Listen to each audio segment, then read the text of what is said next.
Desde o início de janeiro, nós temos refletido juntos sobre aquilo que chamamos de uma cosmovisão bíblica, ou seja, uma visão do mundo, uma visão da realidade a partir do que a palavra de Deus diz. Sobre a realidade não apenas de nossa vida individualmente, mas a realidade de todo o universo, de toda a história da humanidade. E nós sabemos que a história da humanidade, a história do mundo começa com Deus. Então, em primeiro lugar, nós temos a criação, como sendo o primeiro capítulo da revelação de Deus. E nós sabemos que depois da criação, que está registrada lá no capítulo 1, no capítulo 2 do livro de Gênesis, nós temos um episódio terrível que a ele eu coloquei um adjetivo que foi trágica. Ou seja, a queda, aquilo que os teólogos chamam de queda. Essa palavra não está escrita na Bíblia, mas é um termo utilizado para expressar o que aconteceu ali no Éden, quando o primeiro casal escolheu desobedecer a Deus, não acreditar na palavra de Deus, quis ser igual a Deus, e os resultados foram terríveis. Depois nós temos, num outro momento, a redenção. Como já temos falado aqui, especialmente no domingo passado e hoje pela manhã, esta redenção é uma iniciativa divina. E sobre ela vamos refletir um pouco mais nesta noite. E temos também, no final de tudo, a consumação. Para que esses conceitos fiquem realmente muito claros na sua mente, no seu coração, você pode repetir comigo, voltando aí, pode voltar o slide. Vamos falar juntos? Criação, queda, redenção e consumação. Mais uma vez? Criação, queda, redenção, consumação.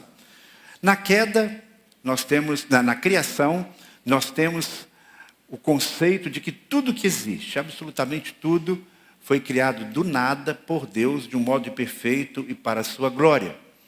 E não apenas a criação registra Deus criando todas as coisas, mas Deus apresentando quais são os princípios para uma vida de comunhão com Ele e para uma vida harmônica do ser humano, consigo mesmo e com o seu próximo. Quais são os grandes princípios que devem reger a nossa vida para que o projeto de Deus se efetue. Nós temos ali a fundamento da família, nós temos ali Deus estabelecendo a importância do trabalho, temos ali Deus estabelecendo como deve ser o relacionamento do homem com a natureza, com o mundo que Ele criou. E por aí vai. No capítulo 3 de Gênesis, como já mencionei, nós temos a queda.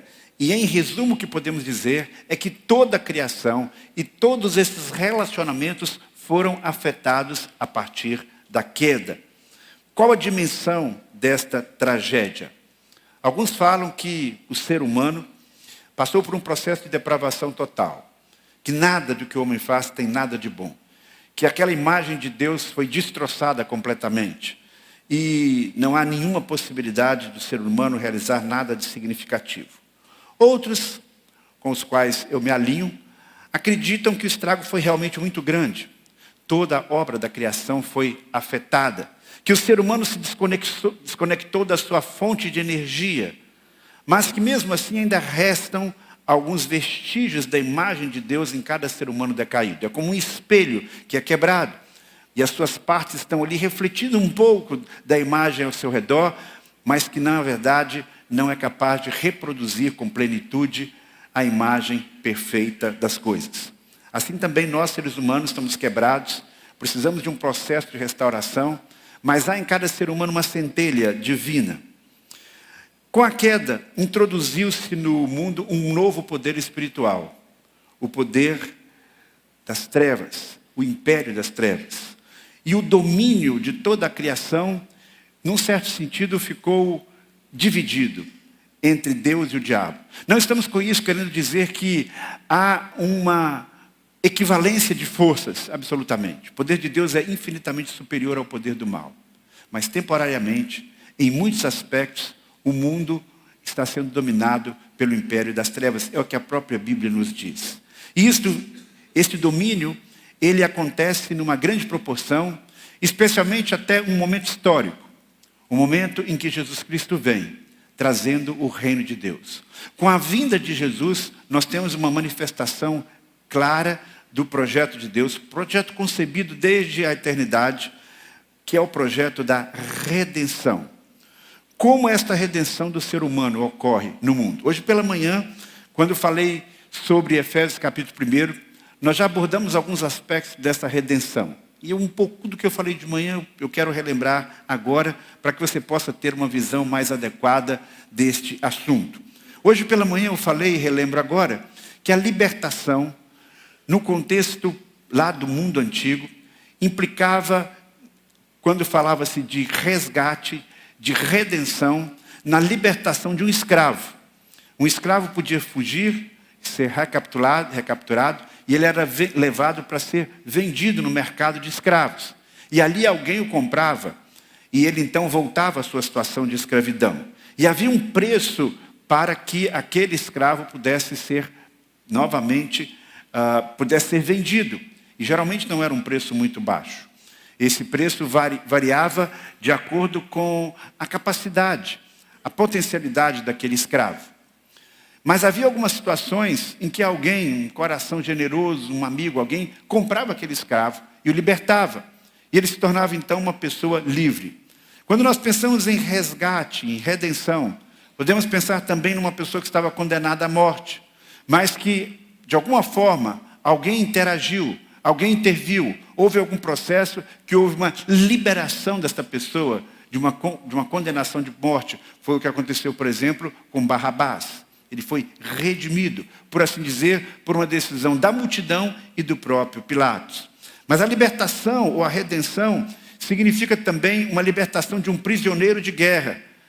Durante uma guerra, muitas vezes há aprisionamento.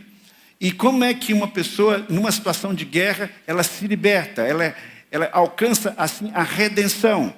Numa negociação, quando há especialmente uma troca de prisioneiros, ou quando um dos exércitos invade um determinado lugar, invade uma prisão, invade o lugar onde estão ali os seus companheiros e os resgata, e os retira daquele lugar. Nós podemos pensar então na nossa redenção a partir desta analogia. Qual a nossa condição original? Qual a nossa herança no sentido espiritual? Nós somos escravos do pecado. Nós somos prisioneiros do reino das trevas. Nós estamos acorrentados às tradições humanas que recebemos, muitas vezes até mesmo de nossos pais. Nós estamos aprisionados numa bolha humana de ilusão, bolhas que sempre existiram na sociedade. Estamos alienados espiritualmente. Esta é a nossa condição original, qualquer que tenha sido o ambiente que você cresceu, um ambiente religioso ou não. A Bíblia, porém, mostra claramente que os redimidos, eles foram comprados por um alto preço para serem libertos de tudo isso, completamente de tudo isso. E escrevendo aos irmãos em Corinto, o apóstolo Paulo deixa isso muito claro. Veja só o que ele diz lá em 1 Coríntios capítulo 6, versículo 20. Vocês foram comprados por alto preço. Portanto, glorifiquem a Deus com o seu próprio corpo.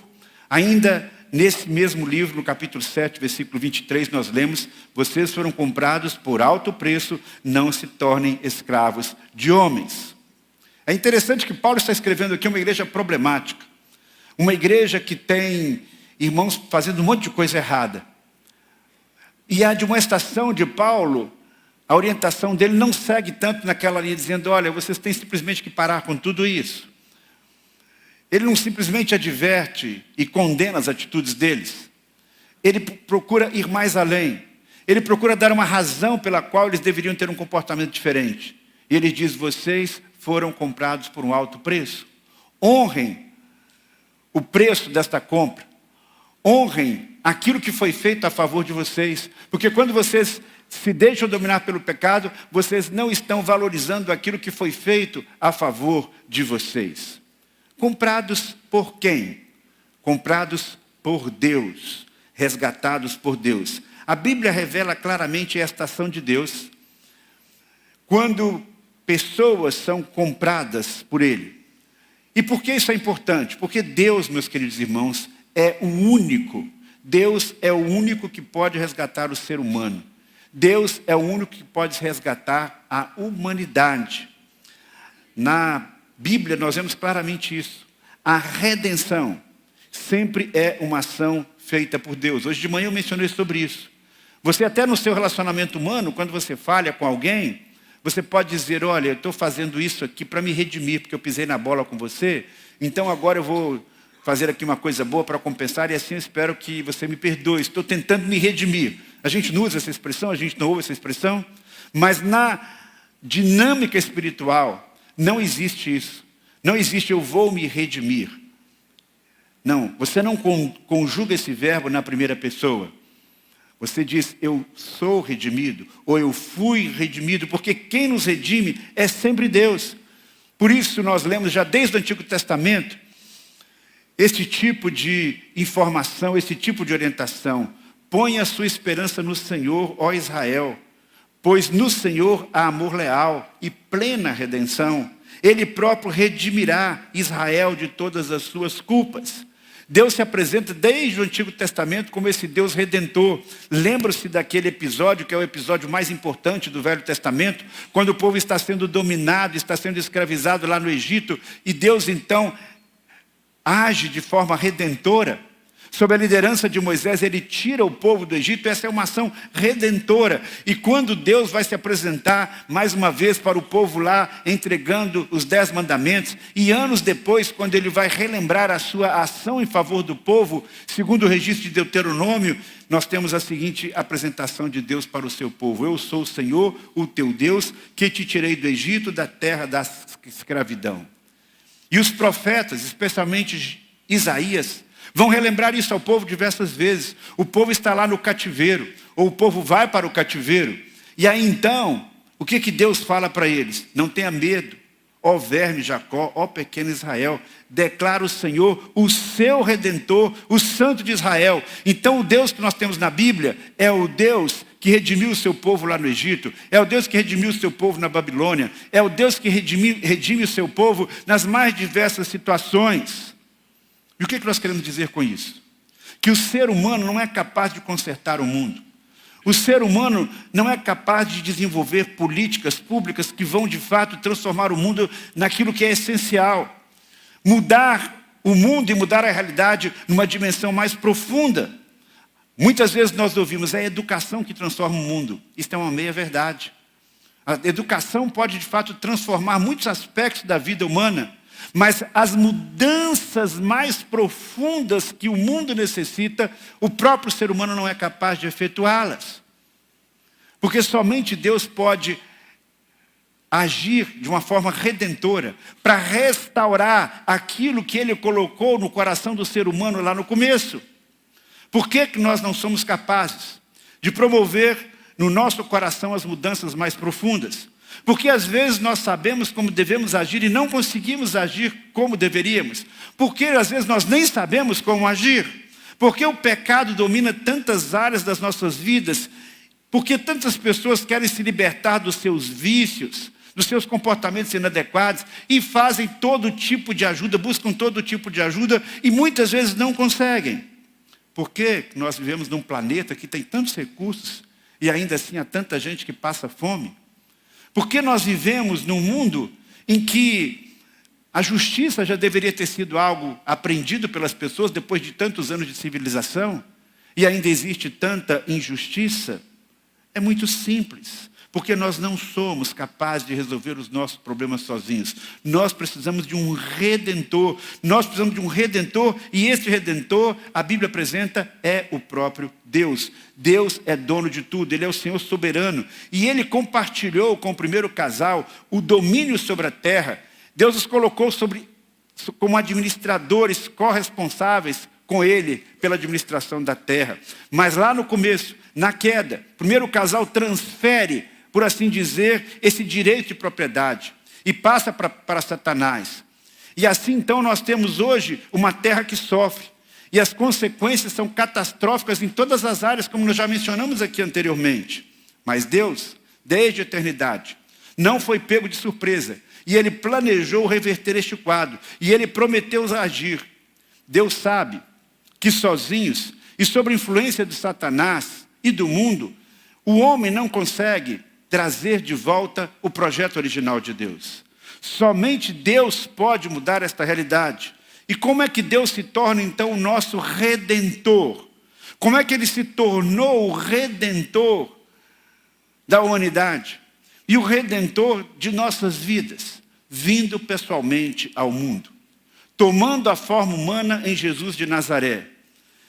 Por isso que Jesus declarou sobre si mesmo, com toda a transparência, porque o Filho do Homem, referindo-se a Ele próprio, não veio para ser servido, mas para servir, e para dar a sua vida em resgate por muitas, ou seja, em redimir muitas e muitas pessoas. Então nós temos aqui esta outra verdade que você já conhece bem, mas eu preciso relembrar nesta noite. O nosso divino Redentor é Jesus Cristo. O Redentor é Deus, mas o Redentor que atua hoje no mundo é o Senhor Jesus. Lá no Rio de Janeiro tem aquela estátua muito famosa, que é a cara do Rio, o Cristo Redentor. Mas eu fico pensando quantas pessoas que olham para aquela grande estátua sabem de fato o que significa isto.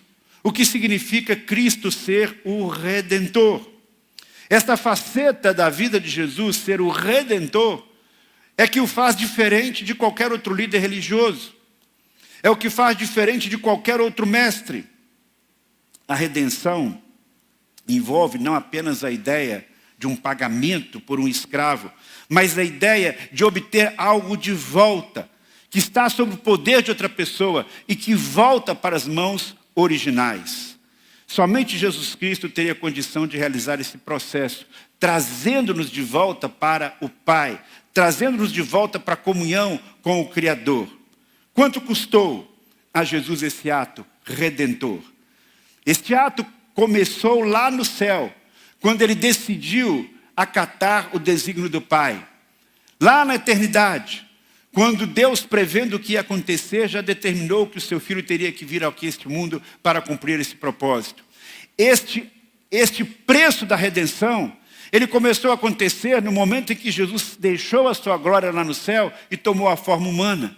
Esse preço da redenção continuou sendo pago quando Jesus Cristo foi vivendo na realidade humana, uma realidade tão limitada. Porque Ele poderia ter vindo aqui na terra e sair do céu e vir à terra já seria uma grande coisa, já seria uma grande limitação, mas morar num palácio, morar num ambiente mais confortável, ou vir numa época em que as coisas fossem mais fáceis sob o ponto de vista do conforto. Mas não. Na plenitude dos tempos, naquele tempo determinado por Deus, no tempo certo, num país pequeno, num país dominado por forças estrangeiras, um lugar, a maioria das vezes, desconfortável sob o ponto de vista físico, muito calor, andando em terras empoeiradas, convivendo com um povo muito simples, muito rude. Foi esse o ambiente em que o Redentor veio. E naquele ambiente tão adverso de opressão, Ele cumpre o seu propósito. E a extensão máxima, o ápice de todo esse preço ocorre quando Ele é preso, quando Ele é condenado, quando Ele é torturado e finalmente levado até a cruz. E aí, chegando na cruz, nós temos de uma maneira muito clara o preço da redenção. Nele temos a redenção, o perdão dos pecados pelo seu sangue, segundo a riqueza da sua graça, Efésios 1:7. Então o preço da redenção, meus queridos irmãos, como nós sabemos muito bem, e cantamos aqui hoje à noite inclusive, é um preço muito elevado. Nós não temos condição de imaginar de fato o que isso significa. Aquilo que nós cantamos agora há pouco é uma realidade. Eu nunca saberei o preço dos meus pecados lá na cruz. Nós podemos apenas imaginar. Numa perspectiva humana, nós sabemos que foi muito duro. Foi uma experiência muito dura vivida por Jesus.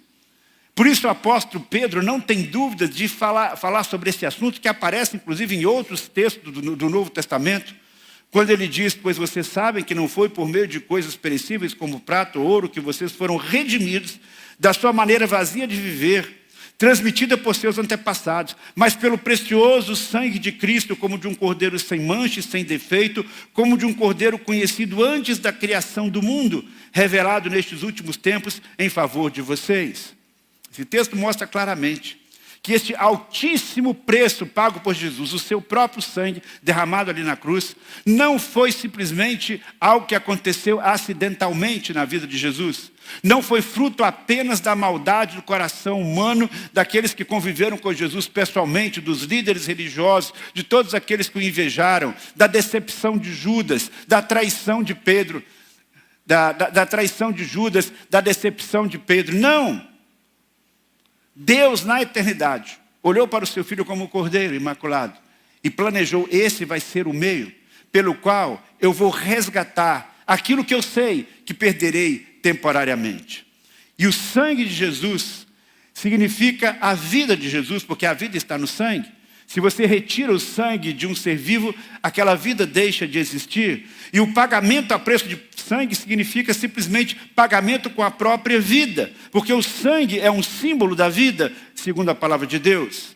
Jesus Cristo, então, paga este altíssimo preço. Preço de sangue, preço da sua própria vida. A quem Jesus Cristo paga este preço? Curiosamente, a Bíblia não diz em nenhum lugar a quem esse preço é pago. Eu me lembro que eu estava no seminário quando um professor disse isso, eu nunca esqueci. Ele disse: em lugar nenhum da Bíblia diz que esse preço que foi pago a Satanás. O preço é pago. Houve um preço pago. Mas não se diz que esse preço foi pago a Satanás. Embora ele fosse o detentor, por assim dizer, do direito de nossa vida. Mas, na verdade, ele nunca teve esse direito de forma legal. Ele usurpou. Ele nunca teve interesse de receber esse pagamento. O diabo gostaria de receber o sangue de Jesus como pagamento por nossas vidas, ele ficaria satisfeito com isso? Não. Toda ação do demônio e os seus aliados é um abuso, não um direito. E o que o diabo faria com o sangue sagrado de Jesus? Não existe uma negociação de Deus com o diabo, dizendo: olha, eu mato meu filho e aí você me dá de volta aquilo que é meu. Não é assim que funciona. Na verdade, esta ação divina se assemelha muito mais a um resgatador que vai resgatar um refém, vai resgatar aquele que está numa situação que não pode sair dali sozinho, e ele tem que enfrentar então a oposição, e ele é capaz de dar a sua própria vida para que haja liberdade daquela pessoa. No confronto ele morre. Mas há uma diferença na experiência de Jesus Cristo, que ele morre sim, ele é ferido sim pelas nossas iniquidades, mas ele ressuscita ao terceiro dia. E aí então toda a situação é revertida, porque ele não apenas nos liberta com a sua morte, mas ele nos traz vida com a sua ressurreição. Esta é a grande verdade da palavra de Deus. Jesus retoma, por assim dizer, o poder espiritual. E ele começa esse processo de retomada de uma maneira efetiva quando ele chega no mundo e quando ele começa o seu ministério. Por isso ele diz: arrependam-se, chegou uma nova realidade, chegou o reino dos céus, chegou o novo rei, há uma nova ordem agora. A partir de agora, é o início do processo da redenção de uma forma mais efetiva. E assim, por meio de Cristo, nós começamos esse processo de sermos resgatados. E aquela imagem de Deus começa então a ser restaurada na nossa vida. A redenção envolve, na verdade, meus irmãos, esta redenção divina, da qual nós somos alvo, envolve a nossa libertação pessoal em muitas áreas. A redenção envolve sempre a liberdade de algo que nos aprisiona. Mas do que nós ficamos libertos? Esta liberdade que significa que nós temos então agora a oportunidade de fazermos aquilo que nós quisermos simplesmente. Quando nós seguimos o nosso próprio coração, na verdade nós estamos fazendo o jogo de Satanás. Em muitas áreas da vida ele permite que a gente faça simplesmente aquilo que a gente quer fazer. Até que nós ficamos aprisionados a uma situação que nós não gostaríamos de ficar. Porque liberdade não é você fazer o que quer.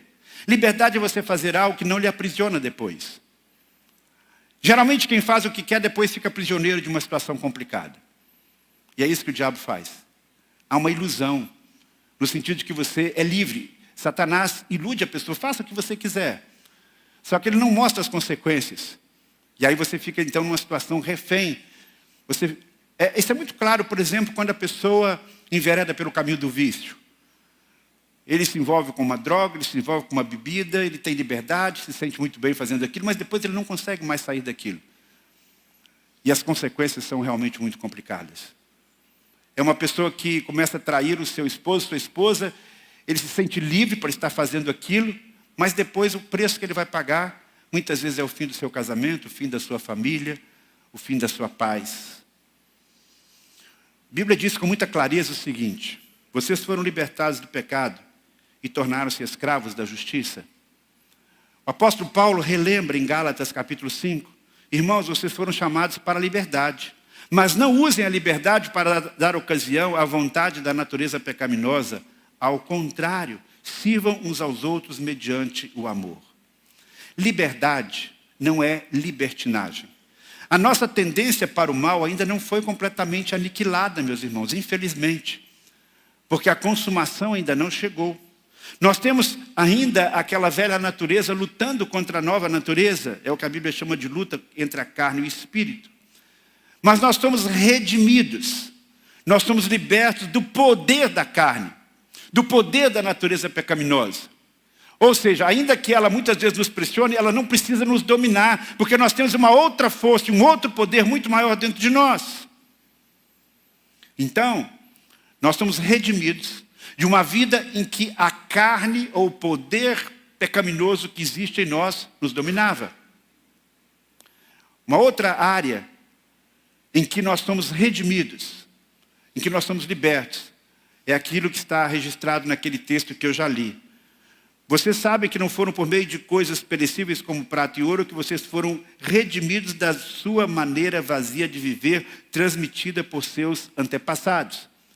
A liberdade prometida, a redenção prometida, é de uma vida fútil recebida como herança dos pais. Nem tudo que nós aprendemos com os nossos pais, especialmente se esses pais não são cristãos, representa o projeto de Deus para a nossa vida. Representa a verdade. Nós estamos sujeitos a aprender com os pais coisas boas e coisas ruins. Há filhos que aprendem com os pais a serem desonestos, a serem preconceituosos, aprendem conceitos errados acerca de como se relacionar com Deus, aprendem coisas erradas a partir daquilo que os seus pais aprenderam com os pais deles, com seus avós.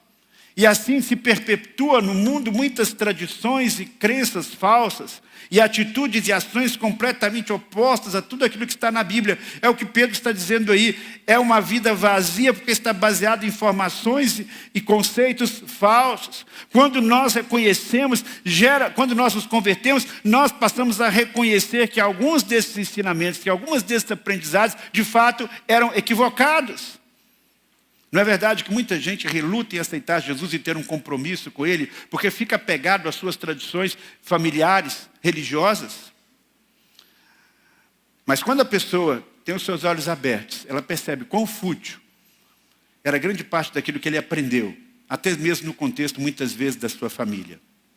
Mas a Bíblia diz também que Cristo nos redimiu da maldição da lei, quando se tornou maldição em nosso lugar, pois está escrito: maldito todo aquele que for pendurado num madeiro. Nós temos aqui a liberdade da escravidão da lei. Mas como é que a lei nos escraviza? Naquele contexto do Novo Testamento especialmente, há uma compreensão de que a lei era importante. Mas muitas vezes as pessoas não sabiam utilizar a lei de forma adequada. A lei é importante, mas a lei é limitada. A lei nos aponta um caminho, mas a lei não é capaz de muitas vezes mudar o nosso coração. A lei, ela tem um objetivo limitado, porque ela nos ajuda a perceber a nossa pecaminosidade. Mas, diante da lei, nós podemos nos equivocar e imaginar o seguinte: se eu guardar bem a lei de Deus em todos os detalhes, eu serei salvo. É isso que o apóstolo Paulo se refere sobre a maldição da lei. É quando a pessoa coloca na cabeça de que é possível cumprir fielmente todos aqueles mandamentos, ou se ele ainda não cumpriu, um dia ele vai cumprir, no dia que ele cumprir, ele vai merecer a salvação. O peso da lei, da maldição da lei, se torna muito grande quando produz culpa, quando a pessoa diz: eu nunca vou conseguir, e eu vou viver então sempre em falta diante de Deus. Então, a maldição da lei, ela tem dois aspectos. Quando a pessoa reconhece, não tem jeito, e eu vou viver sempre culpado, não adianta nem tentar ser uma pessoa melhor. Ou então o oposto, não, eu vou conseguir, eu já estou conseguindo, ou eu já consegui. E é uma ilusão. Então, a obra redentora de Jesus, a compreensão do que Ele fez por nós, e a fé em sua obra redentora, nos liberta deste tipo de situação. Nos liberta da maldição da lei. Mas, em último lugar, a redenção da humanidade, ela ocorre na medida em que cada um de nós é santificado individualmente. Nós estamos falando aqui do projeto de Deus não apenas para a gente como indivíduo, mas para o mundo, para a sociedade. A transformação da sociedade, as mudanças no planeta Terra, para que ele seja aquilo que Deus sonhou, não são fruto da ação isolada de cada indivíduo. Pessoas podem ser sensíveis à voz divina. Mesmo não cristãos podem ser instrumentos de Deus para a transformação da sociedade. Mas o principal agente de reconstrução do mundo, o principal agente de construção da humanidade é Jesus. Mas não apenas aquele Jesus histórico, é o Jesus que habita em cada um de nós. É o Jesus que faz morada no coração dos seus seguidores. Como é que isso acontece? Isso acontece através de um processo muito interessante, sobre o qual eu já falei aqui. Eu vou pedir que seja trazido aqui esse quadro. Eu vou fazer um desenho. Vocês sabem muito bem que eu não sou péssimo desenhista. Talvez eu devesse pedir ao Hélio, né? Meu genro desenha bem. Mas eu vou me arriscar mesmo assim. E eu espero que esta tela aqui, essa filmadora possa mostrar o que eu quero fazer aqui. Vamos fazer aqui uma rápida representação do que era o ser humano. Então eu vou fazer aqui 3 círculos.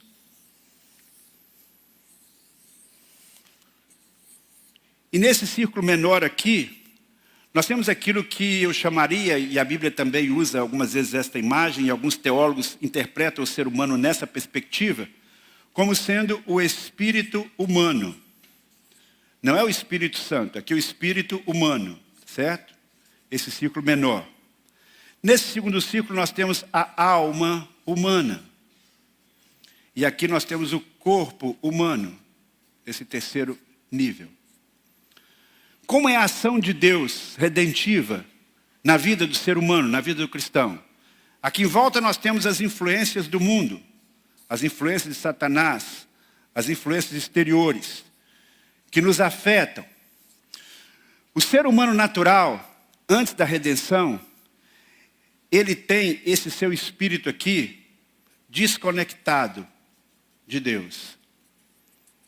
E essa desconexão afeta a sua alma e afeta o seu corpo, os seus sentimentos, sua maneira de enxergar o mundo, as suas emoções, a sua psique. Aquele mundo interior está afetado por essa influência do mal. E, obviamente, com o seu interior contaminado, também o corpo humano, aquilo que você faz no seu corpo não corresponde plenamente àquilo que Deus planejou que você fizesse. Ainda que você tenha de Deus uma influência do Espírito Santo de Deus, ainda que você tenha desse corpo aqui alguns retalhos daquela imagem divina que foi quebrada, ainda assim, você não consegue cumprir plenamente o projeto de Deus. Mas no dia em que a obra redentora de Jesus Cristo alcança a sua vida, há uma mudança nesse núcleo, uma mudança interior. Aqui, então, há uma mudança imediata, total. Por isso é que a Bíblia diz que em Cristo nós nos tornamos imediatamente uma nova criatura. É esse núcleo aqui que antes estava morto e agora está vivo.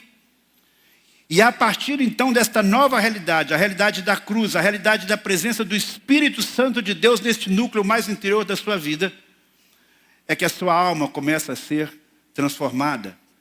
Vai havendo uma influência aqui, a sua psique vai sendo transformada, os seus valores vão sendo transformados, as suas emoções vão sendo transformadas. Mas isso não acontece de uma forma automática.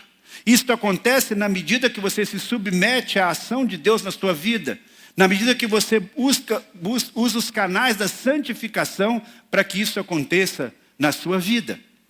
E na medida que o seu mundo interior vai mudando, o seu próprio corpo também vai sendo afetado, porque a sua mente o conduz numa determinada direção, as suas emoções conduzem o seu corpo numa determinada direção da vontade de Deus. Se antes as suas emoções e a sua mente conduzia você para uma boate do domingo à noite, agora conduz você para uma igreja. Se antes conduzia você para um bar para você encher a cara, agora conduz você em direção a uma pessoa onde você vai dar uma ajuda, vai abençoar a vida daquela pessoa.